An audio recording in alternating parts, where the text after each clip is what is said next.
This is a quick guide on how to apply for the HIGHFIVER Grant on Beacon.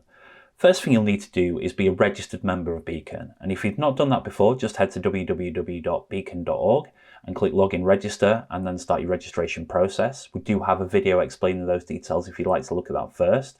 But once you've done that and you're already registered, just log in into your account as normal and then head to the bottom left hand side of the orange box and you'll find a Browse Funding Programs button. Just click that and that will present you with the grants that are available at the moment. Now for the HIGHFIVER Grant, you just click Apply and then select New Project from the drop-down box.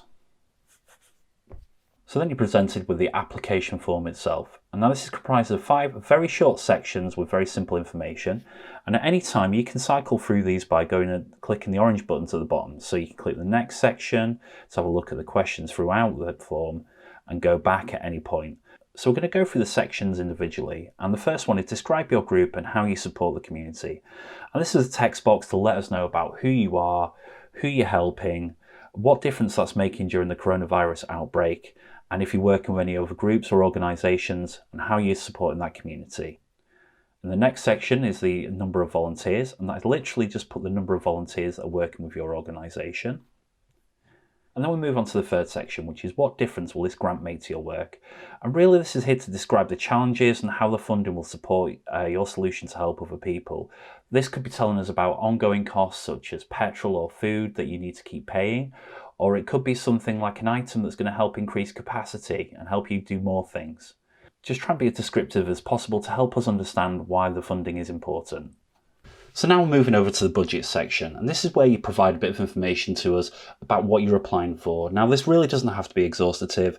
What we're looking for here is details about whether it's volunteer expenses or whether you're applying for some money for food for vulnerable people, and you put the details in here. Now there's 4 sections: budget heading, description, value, and whether it's a capital or revenue item. So to add a budget item, click the button Add Budget Item. Select the correct heading under the budget heading. So in this case, we're going to do volunteer expenses. So click there. So volunteer expenses.